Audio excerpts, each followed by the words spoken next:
Boys and girls, welcome back to the Gauntlet at HC2 Airsoft, and this is going to be a true challenge today. This is the Gauntlet. Red lights blink, getting more miss, no A-zone love on a run like this. Split times telling every move gets scanned, but the shot clock stops, we see where you stand. The Gauntlet.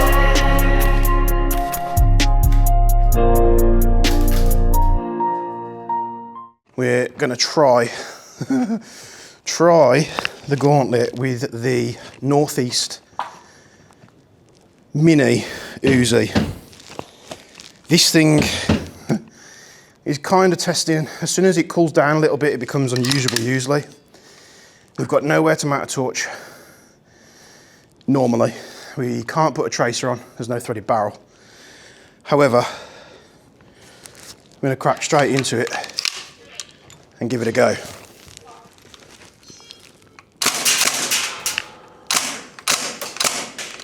Let's get a bit closer.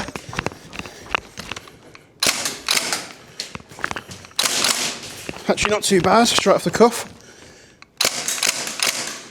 Fairly predictable of where it's shooting. As it came out the box, I haven't messed with the hop or anything.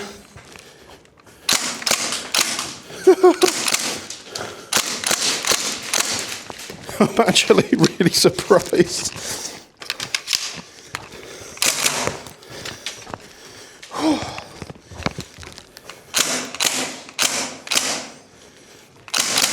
It's such a weird experience to fire this thing.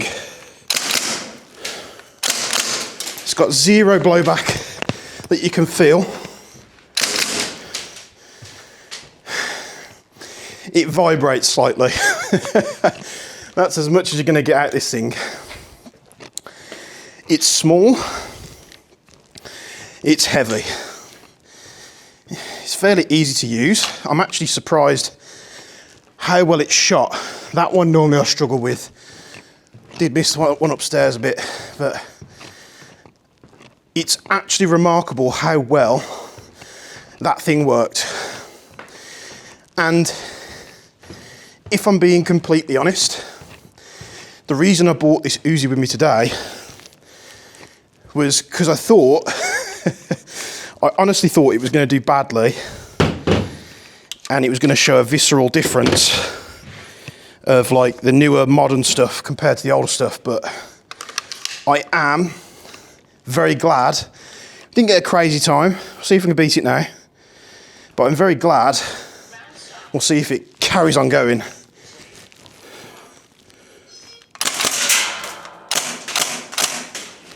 I missed it again.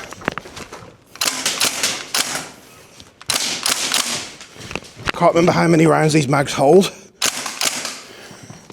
but for CQB engagements, it's perfectly fine.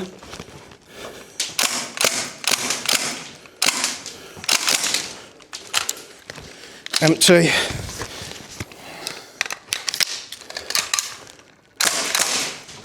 Oh, we're not going to beat the time today, but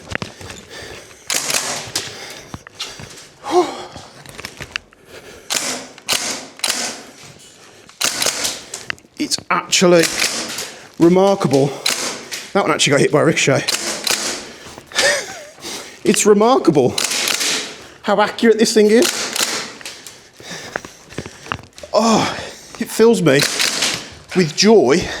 Honestly, it really does. It fills me with joy that this thing is nowhere near as bad as I thought it was going to be.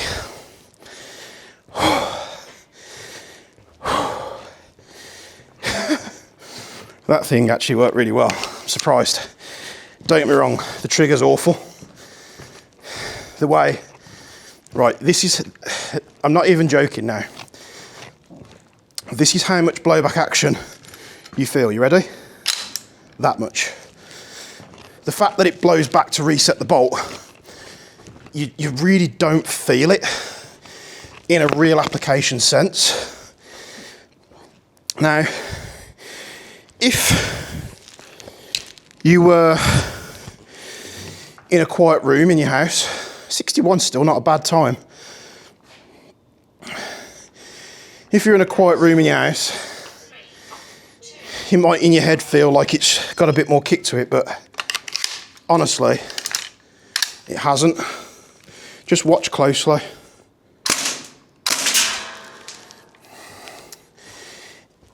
It's like,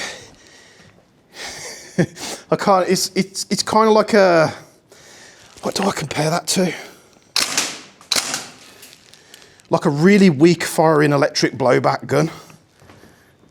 It is heavy, and that grip safety is really uncomfortable. But it's nostalgic, you know? An Uzi, how cool is an Uzi? Are you going to be competitive with it? Probably not. Is the trigger bad? Yes. You don't get any warning until that happens on the mags. The mags don't hold a lot of ammo. I think it's about, I want to say like 30 rounds. But so far, if you gas your mags up, you let them equalise in a very warm environment, this thing actually works. Where I think in the Gauntlet, in the Jaeger test, it really didn't want to, but let's try and use the irons. So the irons are almost dead on. I think they're a little bit high, so, and they're hard to see. Like, I'm looking through this, trying to find the irons, and in this dark environment, it's almost impossible to find them.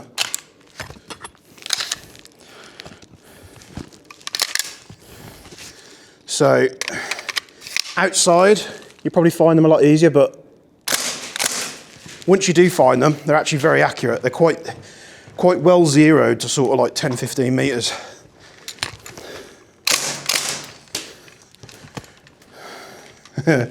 It's a heavy beast, I'll tell you that now. You could fold the stock and run it holding the grip like this and hit absolutely nothing. Pistol wise, I'm out of ammo again. Running this thing as a pistol.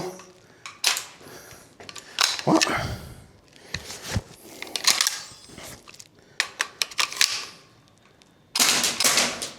It's just far too heavy.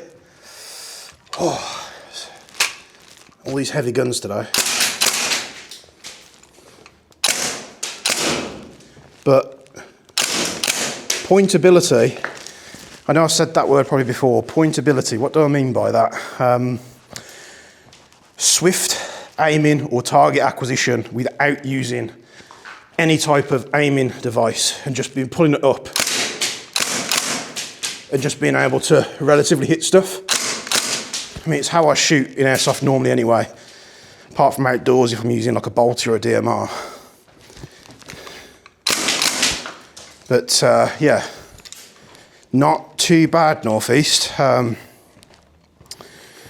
have to see if it withstands the test of time, and of course, a lot of you are probably going, shoot some full auto. So this thing's rapid on full auto. Here we go, you ready?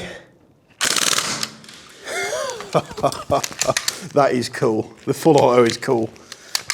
Impractical, but cool. And I know I'm saying a lot on this day when these videos come out, you're going to be hearing me saying heavy. KWA Masada, heavy. KWA F90, heavy. MP7, nice and light, very good. Northeast Uzi, heavy. Hopefully when Netsy's editing this, he can get the sort of the sequence of videos there. So the way I'm filming today, we did the pistols, Masada, F90, MP7, Uzi. I still got a lot more to try, including some stuff I really don't want to do because I find it boring, but we're going to show it off anyway. Base plate. I don't know if that's off one of mine or we'll hand it into Lost and Found, but thanks for tuning in. On to the next one. Okay, in the words of Joe Bishop, let's break this down Barney style. If you're looking for something for a, hard kicking little SMG, you know, super realistic, but you want that recoil feel, this probably isn't the one that you want to pick up. That's not to say that there's anything wrong with it. There's really isn't many choices out there for skirmishable Uzis. There are some, you know, funky CO2 ones that companies have released over the years, but in terms of, you know, recent releases, the Northeast one is going to be your best bet. The MP2 we looked at, I was going to get one. It didn't really shoot very good at all. It couldn't finish mags. I'd hoped when they released the Mini Uzi, it was a bit more, for me, a bit smaller, and I was hoping that they maybe made improvements in the gas efficiency. It seems like they maybe have. I don't know. Maybe it's just in my head, but this Uzi shoots far better than the MP2, which is the full-size one that they did. I really do hope that they manage to do a micro Uzi. I think that could be very cool. I am using gas mags. You can use CO2 mags, which probably would give you a harder kick. There's also steel bolts that you can get for this thing, which, if you're running it on gas mags like I am, the steel bolt which we did in the MP2, it really made the gun very inefficient, and it didn't really give much in terms of, you know, feel of the blowback or the recoil of this thing. But, you know, I was hoping when I bought it that it was going to be better. It is better. Maybe I was hoping for a little bit too much of a, you know, an increase in performance and efficiency. Am I sad that I bought it? No. Is it more of a collector's piece than a, you know, competitive skirmishable gas blowback? Yes, I would say so. If you love the Uzi and you just want an Uzi, this is probably the best thing that you could go for on the market right now. They are expensive. The magazines are expensive. If you're not and you're just looking for a gas blowback SMG, then there are other options out there that are going to perform better, have better gas efficiency, going to give you more recoil. This thing is very small. I like the fact of the folding stock. It's a little bit more usable and quick to deploy compared to the one on the MP2, which is like the underfolder. I'm not mad that I bought it at all. I really wanted to add something unique like this in my collection. It's very nostalgic, and Uzi is just one of them, you know, retro. There's just something cool about it. Maybe it's growing up watching, you know, 80s, 90s movies and TV shows. I just wish it gave a bit more. If the blowback was more stout, and it kicked a little bit harder, and I'm not sure you could do that with an open bolt system, but I think it would be much better. But it is, like I say, for a small package, it's very heavy. I know I don't weigh them on the channel. I'm sure when you look at listings online of these guns, they'll tell you how much these things weigh, but it is very heavy. But if you're not about the modern life, you don't want like an MP7 or an MPX or many other cool SMGs you can get, I think if you want something in this package and size, a better option would be maybe the MP9. Now, I know VFC have been working on a new MP9. I'm definitely going to pick it up when it's released. I love the KWA ones, but they are a little bit outdated now. They've been out for well over a decade. So maybe, you know, that might be something we'll look at on the channel. But I'm glad I bought this today, because I was really thinking that it was going to fail and it would show off like a visceral difference between stuff that is more competitive compared to stuff that's more of like a collector's piece, or you're going to put it on your wall and display it type thing. And I'm happy to say that I was so very surprised how well this worked, how accurate it is. It's great for CQB if you're not focusing on the weight of this thing, but yeah, you guys have to let me know down in the comments what you think about this Uzi. Do you like it? Do you hate it? Like the video, subscribe to the channel. Many more interesting things to come. A big thank you from myself and HC2. And as always, we'll be seeing you in the next video.